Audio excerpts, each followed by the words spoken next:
ఇవాళ మూసీలో ఆ దోమలు ఆ కంపు ఆ కలుషితంలో బతికే కంటే ఒక మంచి డబుల్ బెడ్రూమ్ ఇల్లు ఇచ్చి వాళ్ళు బతకడానికి ఉండడానికి ఇచ్చి వాళ్ళకు పని కల్పించి వాళ్ళ పిల్లలు చదువుకోవడానికి ప్రభుత్వం ఏర్పాటు చేస్తే కేటీఆర్ హరీష్కి వచ్చిన నొప్పేందే? ఏంది మీ బాధ? వాళ్ళు మంచిగా బతుకొద్దా? వాళ్ళు ఎప్పటికీ పేదోళ్ళలాగానే ఉండాలి, మూసీళ్ళే ఉండాలి. వాళ్ళ పేదరికం చూపించి వాళ్ళ దగ్గర ఓట్లు వేసుకొని మీరు ఎమ్మెల్యేలు ఎంపీలు కావాలనా? మూసీ అనేది నగరానికి జీవనాధారం. ఆనాడు 1908లో వచ్చిన వరదలలో వేలాది మంది చచ్చిపోతే నిజాం నవాబు ఉస్మాన్ సాగర్, హిమాయత్ సాగర్ను అనంతగిరి కొండల్లో నుంచి వచ్చే నీళ్లను నియంత్రించి ఈ ప్రాజెక్టులు కట్టి హైదరాబాద్ నగరానికి తాగునీటి సమస్యను తీర్చడానికి ప్రయత్నం చేసిండు. పరిష్కారం ఎక్కడ? ఇవాళ వాళ్ళని తొలగించినప్పుడు వాళ్ళకు వచ్చిన నష్టాన్ని ఏ విధంగా భర్తీ చేద్దామో మీరు సూచన ఇవ్వండి. ఈ ప్రభుత్వం సిద్ధంగా ఉంది. ఏ పేదవాడి కన్నీళ్లు మేము చూడదలుచుకోలేదు. ప్రతి పేదవాడికి ప్రత్యామ్నాయం చూపించాలన్నదే నా ఆలోచన. రక్తం చూస్తా ఉన్నావు నువ్వు. ఇలా పేదోళ్ళ ఇల్లు కూలగొడితే ఏమొస్తుంది భయ్? నీకు నాకు అర్థం కాదు. గరీబోళ్ళ ఇల్లు కూలగొడితే ఏమొస్తుంది నీకు? వాళ్ళని ఎందుకు ఇబ్బంది పెడతా ఉన్నావు? నేను స్వయంగా కేసీఆర్ గారి నాయకత్వంలో కేటీఆర్ గారితో, హరీష్ రావు గారితో, నేను కూడా మా శాసనసభ్యులు అందరం కూడా కలిసి వాళ్ళ ఇద్దరితో కూడా పోవడం జరిగింది. ఆడ ప్రజల బాధలు చూస్తూ ఉంటే నిజంగా బాధ అనిపిస్తూ ఉంది, గుండె బరువెక్కుతూ ఉంది. అసలు ఎందుకు ఈ శాడిజం చేస్తూ ఉన్నావు? ఇలా రేవంత్ రెడ్డి గారు ఒక సైకో సీఎంగా అయిపోయిండు. రేవంత్ రెడ్డి గారు ఒక సైకో అయిపోయిండు.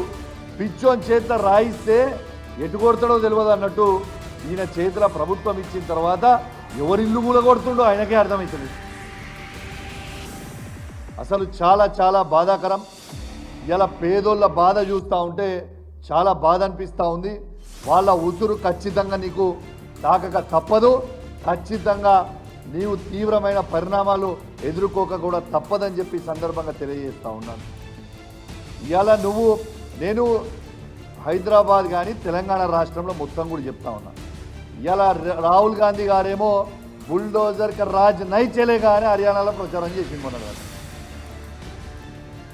హిమాచల్లో. ఇవాళ ఈయన ఎక్కడ చేసిండు? ఈయన మొత్తము తెలంగాణలో బుల్డోజర్ కా రాజే నడుస్తుంది కదా. నేను తెలంగాణ ప్రజలందరూ కూడా చెప్తా ఉన్నాను, కేటీఆర్ గారు, హరీష్ రావు గారు చెప్పినట్టు నేను కూడా మీ అందరు కూడా విజ్ఞప్తి చేస్తూ ఉన్నాను. ఆర్బీఎక్స్ అని రాస్తుండ్రు. ఆర్బీఎక్స్ అంటే రేవంత్ బుల్డోజర్. అది పెయింట్ కొట్టి ఆడ కేసీఆర్ అని రాయండి. మీ జోలికి ఎవరికి వచ్చినా కూడా ఊకునే ప్రసక్తే లేదు. ఖచ్చితంగా ప్రతి పేదవాడిని కేసీఆర్ గారి నాయకత్వంలో ఖచ్చితంగా కాపాడుకునే బాధ్యత మాది అని చెప్పి సందర్భంగా వాళ్ళందరికీ కూడా తెలియజేస్తూ ఉన్నాను. అదేవిధంగా నా హుజురాబాద్ నియోజకవర్గంలో పోయిన వారం రోజులలో హుజురాబాద్ పట్టణంలో ఉన్న గుండ్ల చెరువు దగ్గర ఉన్న ఇళ్ళ దగ్గర సర్వే చేసుకొని పోయినరు. గోస్కుల చెరువు దగ్గర సర్వే చేసుకొని పోయినరు.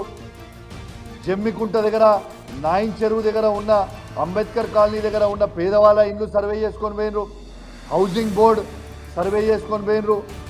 జమ్మికుంటల కాలేజ్ గ్రౌండ్ ఉన్నది కూడా సర్వే చేసుకొని పోయినరు. బిడ్డ చెప్తున్నా రేవంత్ రెడ్డి సాబ్, రాసి పెట్టుకో, మా హుజురాబాద్ నియోజకవర్గంలో ఏ ఒక్క పేదవారి ఇల్లు కూలగొట్టినా హుజురాబాద్ అగ్ని గుండం అవుతుంది బిడ్డ, చెప్తున్నా, తస్మాత్ జాగ్రత్త అని చెప్పి చెప్తా ఉన్నాను. నేను అధికారులను కూడా హెచ్చరిస్తా ఉన్నాను.